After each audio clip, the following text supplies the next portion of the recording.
It's Tuesday, the 31st of August, 2022. Welcome to the Fast Five by Fear and Greed, where we give you the top 5 business stories you need to know in just 5 minutes. I'm Michael Thompson, and good morning, Sean Aylmer. Good morning, Michael.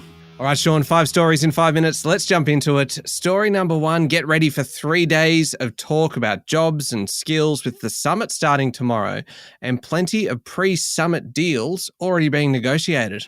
That's right. There's so much discussion about potential changes and agreements between business and unions. It's hard really to keep track. Expectations are high. Now, Prime Minister Anthony Albanese needs some concrete agreements or decisions over the next couple of days to show that the summit isn't just a talk fest. So far, it's looking fairly promising.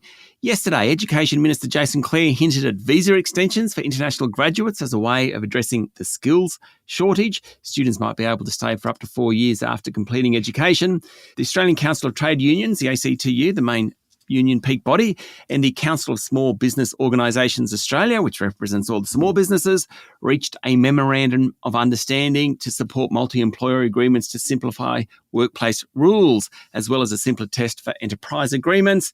There are also media reports that the Business Council of Australia, which represents big businesses, and the ACTU are looking at an agreed statement of principles over workplace relations. Now, away from businesses and unions, plenty going on. Victorian Labor Premier Daniel Andrews wants to make it easier for older people to partake in the workforce without losing their pension. New South Wales Liberal Premier Dominic Perrottet is keen for a movement on permanent residency. Lots of interest groups in there. Software billionaire Scott Farquhar says businesses should be rewarded with the ability to more readily bring in skilled migrants in return for training more Australians. Plenty going on. Yeah, sure is. On to story number 2, Sean. We love talking about big numbers, and how about this one?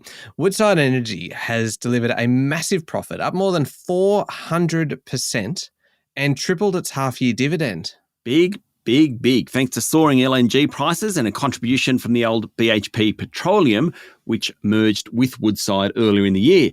Numbers are massive. Revenue of $6 billion, net profit of $1.6 billion.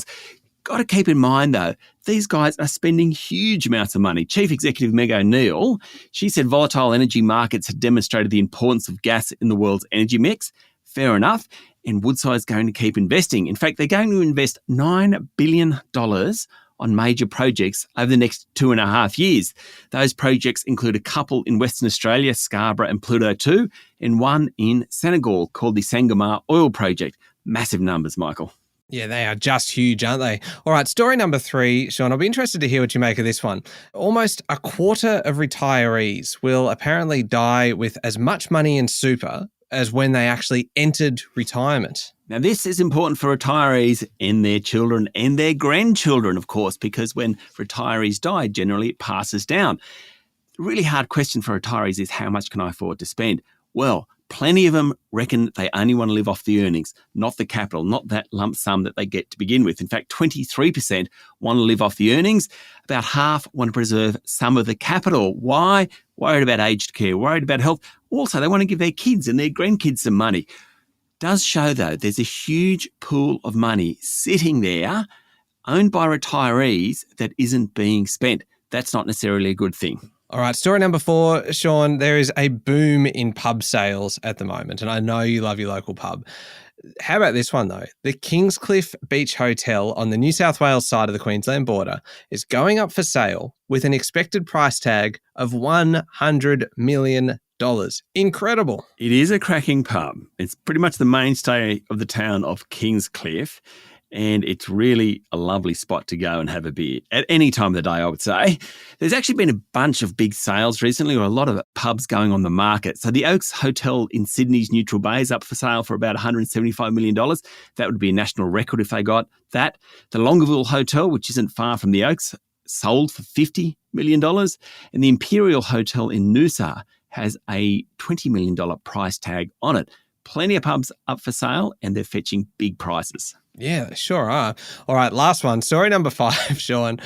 Times might be tough, obviously, with the cost of living rising, but it doesn't seem to have discouraged people from having cosmetic injections and beauty treatments. Well, that's a takeout from Silk Laser Australia's results yesterday. Now, profit was up 27%. It runs about 127 outlets across the country. Sales continue to boom. In fact, July was its best month. Here's a bit that I really, really like. Silk Laser benefited from people spending more money on personal grooming during COVID-19 because of a phenomenon which the chief executive, Martin Perlman, called Zoom face. We all know exactly what he's talking about too, let's face it. It's been great for cosmetic injections, Zoom face. Zoom face, that is fantastic. A great incentive to leave your camera off, isn't it? It is, definitely. All right, there we go. The top 5 business stories in 5 minutes. Thank you, Sean. Thank you, Michael. It's Tuesday, the 31st of August, 2022. Remember to hit follow on the podcast. And if 5 minutes isn't enough for you, you can find our longer daily show called Fear and Greed wherever you listen to podcasts. I'm Michael Thompson, and that was the Fast 5 by Fear and Greed. Have a great day.